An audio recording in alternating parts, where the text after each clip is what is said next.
I'm Coach Corey Wayne, and this is my video coaching newsletter. And the topic of today's newsletter is going to be, why do you want them back?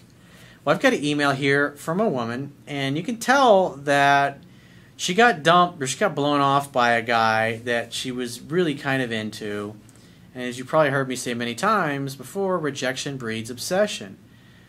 So she started following my work about a month ago, and it's really helped her understand why she's been so drawn and so attracted to this particular guy, because it sounded like she's just used to getting carried away on her emotions, but obviously she got burned this time around, and even though it sounds like she knows that this guy is not the right dude for her, she's really having a hard time letting it go. And both men and women struggle with this. It's like, because even when you're dating someone, you're just not that into them, and deep down you know it should end.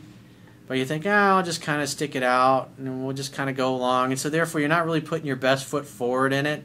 And the other person comes along and says, hey, I met somebody else, or hey, let's just be friends, or hey, we're not really getting along, or hey, I'm just not feeling it.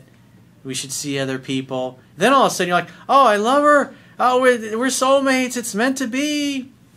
And I see that a lot with guys and girls that are coming to me that have gotten rejected and it wasn't their choice. That's one of the things that, because I ask questions when they're telling me about the whole situation, and they tell me how they just weren't into the girl. And then, of course, as soon as she's the one that dumps them, then all of a sudden, I got to put a ring on her finger. I got to lock her down. I got to get that girl. It's the one that got away. And I bring them back to that moment, a month or two before the breakup happened, and I point out those things of how they were talking about her and how the things that they just, and it's like they really couldn't care one way or another. They really weren't into her, weren't that attractive, and all of a sudden, as soon as they get dumped, it's like, oh, she's so beautiful, she's so amazing. Again, rejection breeds obsession. Because remember, scarcity creates value. When you don't, it's like you tend to appreciate things more when you don't have them anymore. And you can definitely see that here. Now, she also asks about leaving the door open for somebody, because obviously in this particular case, it doesn't sound like, she didn't really go into detail, but it kind of sounds like this particular dude might have been married, or he had a girlfriend or something like that, because it wasn't really a great situation. She walked away from it, or she knows she should walk away from it, but it's like she can't help but think about this guy.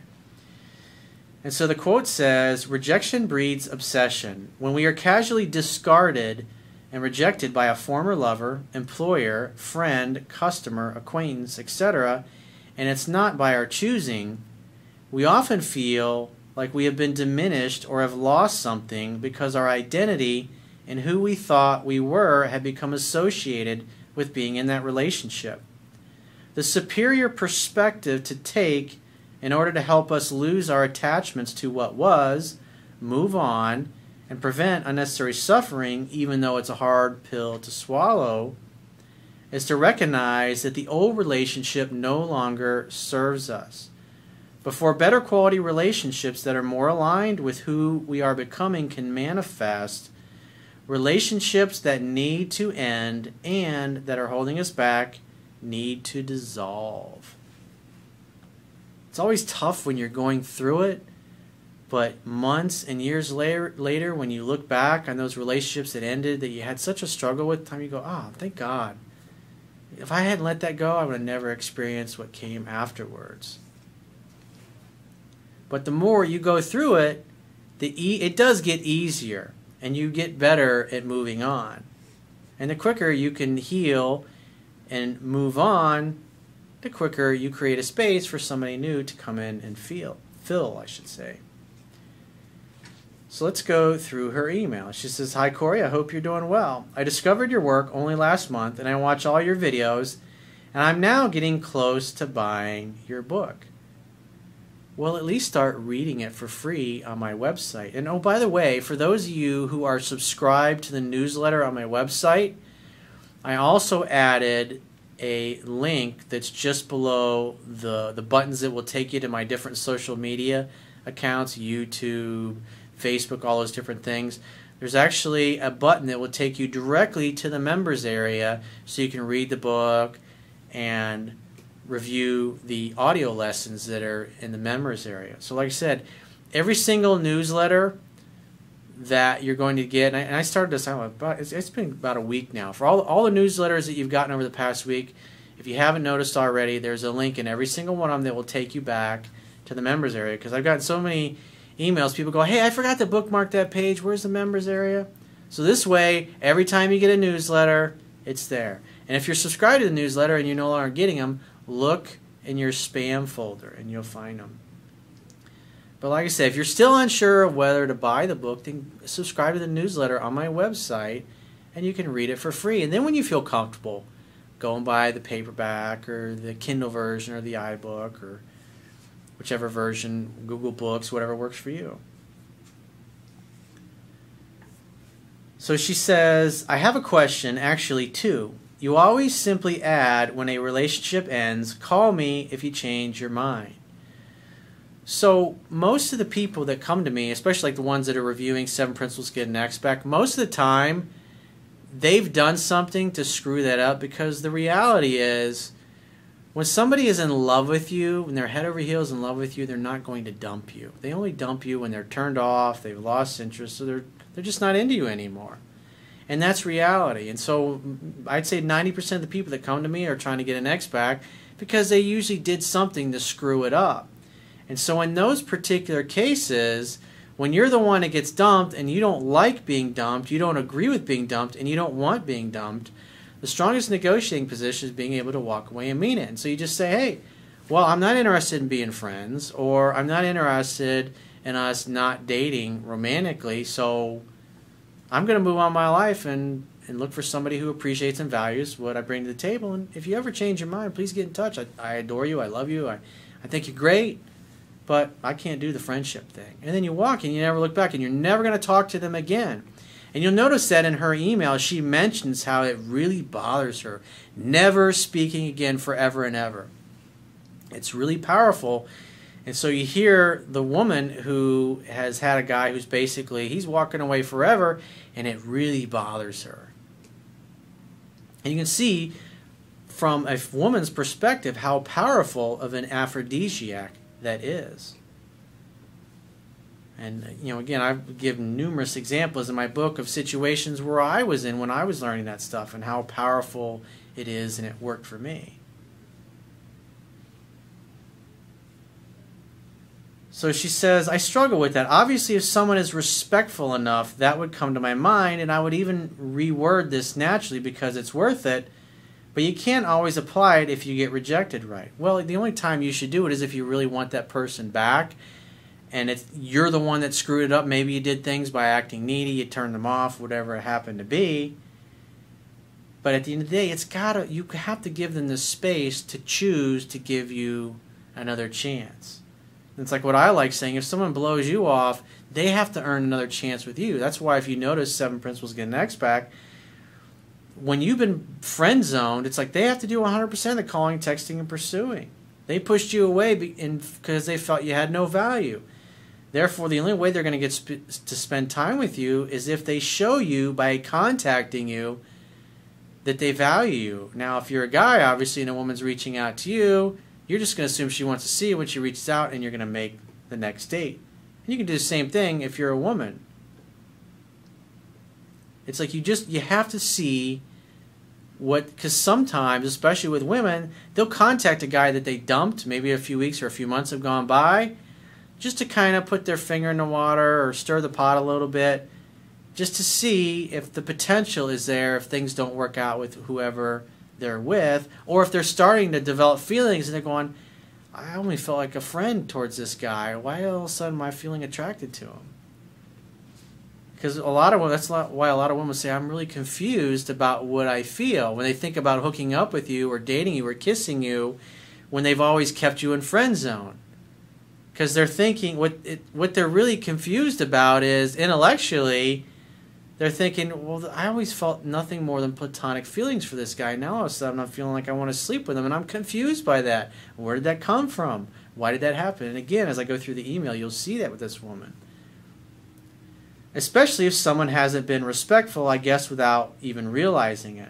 Well, again, if they're an asshole and you weren't compatible and they weren't good for you, or they weren't a good communicator, or they act like a petulant fucking child, no, you shouldn't You're not going to tell them, well, get in touch with me if you change your mind. You're just going to say, take care. When you say take care to somebody, it's like, hey, have a nice life. You won't be hearing from me again.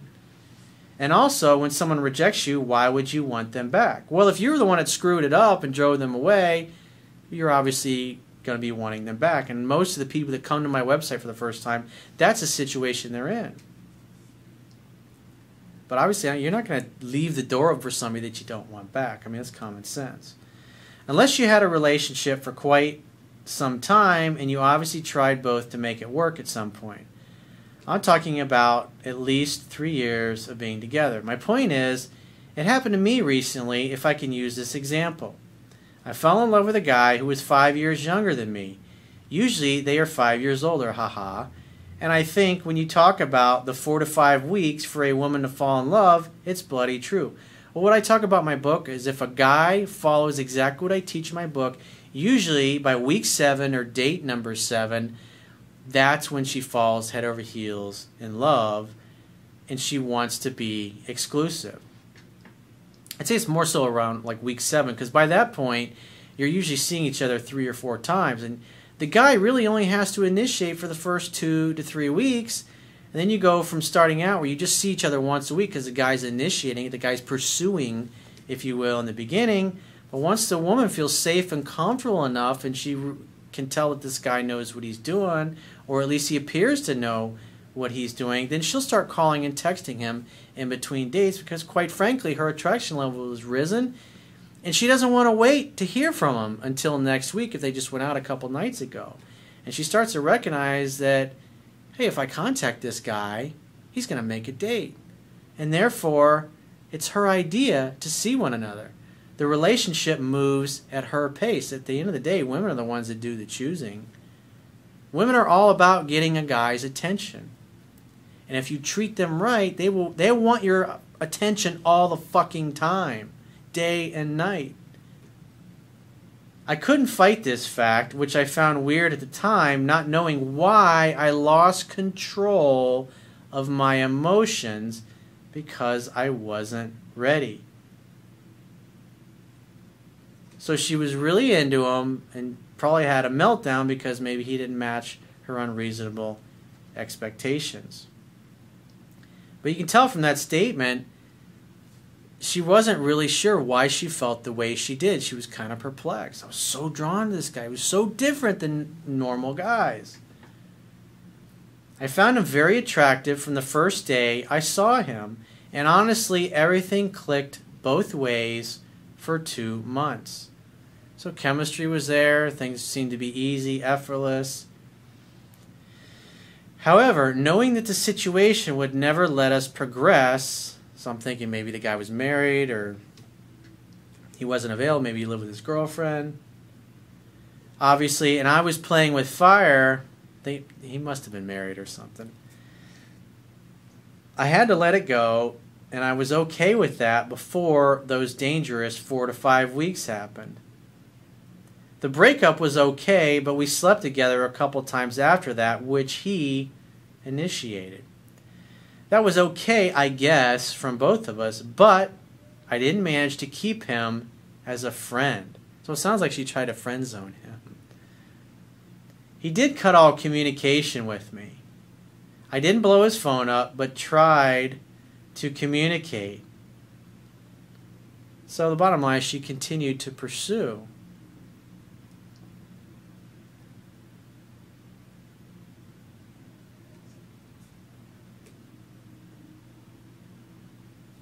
Yes, he managed to take what he wanted from me, and not totally, but I was open for friendship.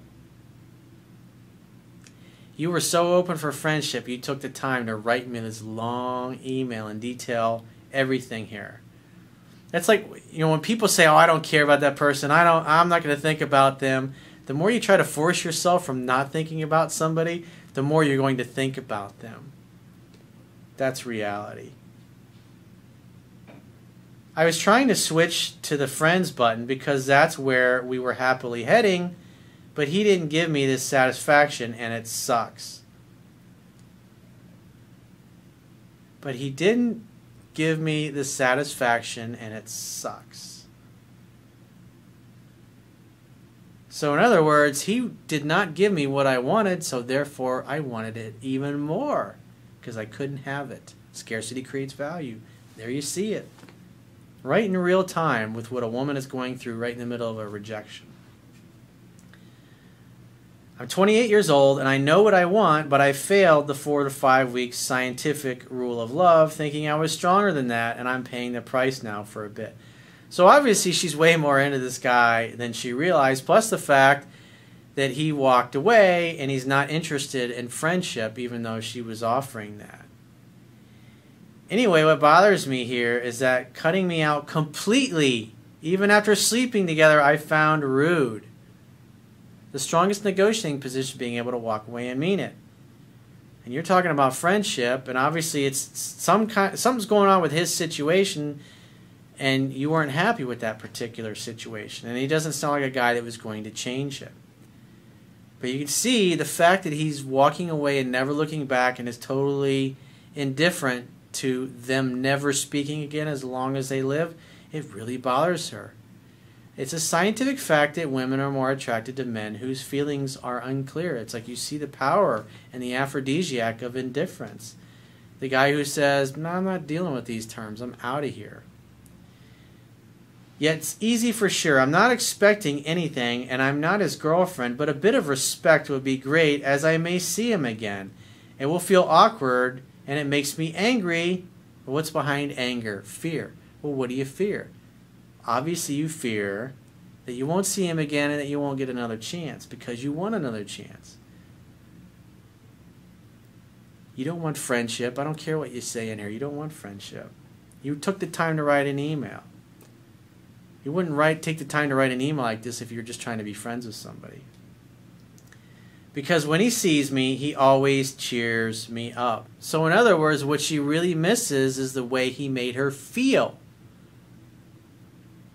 Remember, we tend to, and I've talked about this in the past, it's not so much that we miss that person, we miss the idea of who we thought they were. She was starting to develop a fantasy. Remember, people buy or make decisions based upon emotion, and they use logic and reason to justify their purchase. So she's making all of these decisions, and she's driven by her emotions, and you can see she's kind of talking herself into justifying her behavior. She's selling herself. So confusing. We do have friends in common. Regarding saying, call me if you change your mind, I would rather be called by someone who has a bit more sensitivity on the subject. But what she doesn't say is, but if he did call me and wanted to see me, I would so love that. It's kind of like the person that calls and says, hey, just to let you know, I'm not calling you anymore. Or when I come across trolls on my YouTube channel or on Twitter, and they're like, I'm going to unsubscribe. I'm going to hit the unsubscribe button. And I'm like, don't let the door hit you in the ass the way out. Because for every 2 or 3 people that get pissed off or whatever what I say, it's like there's hundreds and hundreds of new people coming in the door. So it's like a couple of people left. I mean, the reality is not everybody's meant to be your friend. Not everybody is the right fit to be your customer or your business partner or your lover or your acquaintance. You have to be selective at who you allow into your life. And if you make the decision and the choice like I have that my life is a drama-free zone, I don't tolerate that in my personal life. I don't tolerate that shit with the people that I have friends with. I don't tolerate that from my family. And I don't tolerate that in the people that I do business with. And if people are kind, respectful, appreciative, that are good listeners, they're ready, willing, able, and open to learning, I love working with people like that. People that are combative, they try to talk over me, they're shitty listeners, or they want to try to beat me over the head with their Bible or their narrow-minded religious view of the world. I'm just not interested in that. I mean, when you look at my website, what does it say? It says enlightened self-help. That's what I offer. And if you don't like my brand of enlightened self-help, there's plenty of other people that you can follow. I want to work with people who really want to be here. It's like what Bill Parcells said, the Hall of Fame NFL coach. He said, if you can help the team, come on in. But if you can't, get the hell out. Get the fuck out of here. We all should take that approach to our lives. People that don't want to fit in and don't want to play by our rules, they need to get the fuck out. Because those people are just going to get in the way of you getting to where you want to be. The quality of your life is in direct proportion to the quality of the people who you consistently spend your time with. The quality of your life is in direct proportion to the expectations of your peer group. And if you have one turd in the punch bowl in your peer group or in your inner circle who always is going, that's a stupid idea. That chick will never go out with you. That guy will never love you. That person will never give you money or invest in your company. That's a dumb business idea. You'll never get a job there. Hit the delete button. This could apply on so many levels and with so many people.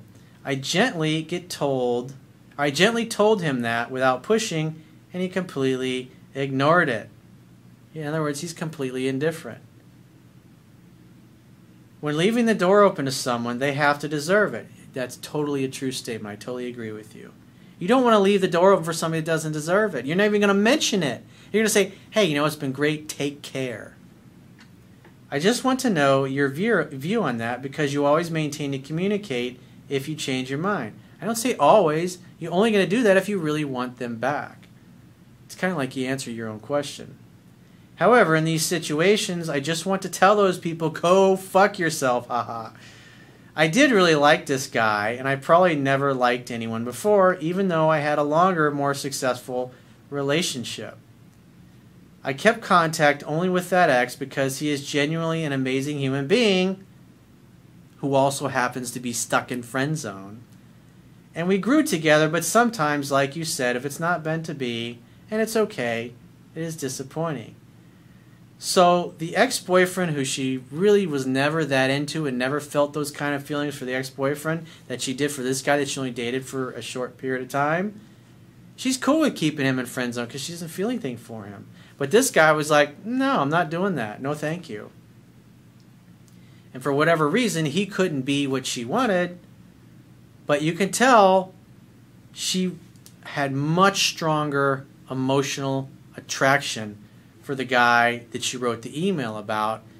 And the boyfriend who she gushes about, oh, he's such a great guy, but at the end of the day, he's a friend. She doesn't want to sleep with the friend. She wants to fuck the guy who's totally indifferent and has walked away. Isn't that interesting? Something to think about. I live in the moment, but I also like to plan simple things for the future and progress. I deleted him from my social spaces, and I just want out of this and for me to heal. Get right back on the horse. Focus on your outcome. What do you want? What do you want for your personal life? I would assume you want a guy who's ready, willing, able, and open to dating, not some dude who's married or has a girlfriend or has got some weird situation with somebody he's involved with. Ready, willing, able, and open. And when you spot a guy like this, even though you're really drawn to him, if he's got a messy personal situation next, you got to be strong enough to walk away. I think from what he's 22, she says she's 5, so obviously she's 27 years old. So you just got to be strong enough to walk away from these guys and not get heavily involved. And I attribute that a bit to the age. He's 22. The second question is actually not a question, I think the guys have enough clues on relationships now, so could you please do more videos for women? As long as I get great questions from women, of course. But you know what? You got your wish because you wrote a good email, an interesting email. I try to do as many perspectives as I can so everybody, men and women both, can read my book and understand it and help them make better choices so they can get what they want in life. I know now, the older I get, the better the partner I will choose by working on myself. Thank you, Corey. I hope you get this email. Have a beautiful day. Well, thanks for the email, and thanks for doing the work on yourself because you know what? You're making the world a better place because as you become better, it's like what did Gandhi say? You must be the change you want to see in the world. And so when you take care of yourself and you take your life and you're happy and you become successful and self-reliant and you're able to live your life in your own way, you're now a beacon of light in leadership for other people in your life, for your friends, your family, your peer group, and everybody else that you're going to encounter, because you've now done it. You've now succeeded. You're a way shower, if you will. And other people can listen to you. You can teach them. I mean, you can help a guy learn how to be a man just by learning what is in my book. Whether you got brothers or you got guy friends or even guys that you're dating, you can learn how to better, if you're a woman, how to better communicate with men. And you'll never have a guy that'll totally manipulate you and pull the wool over your eyes, because you'll understand what causes attraction and why certain behaviors cause you to feel a certain way. And for the guys, obviously, they know how to show up and how to act like a man consistently, so they don't talk women out of liking them. So if you'd like to get my help personally, the quickest way is to go to my website, click the products tab at the top of your screen, and just follow the instructions for booking whichever option, coaching option that is, that works best for you. And I will talk to you soon.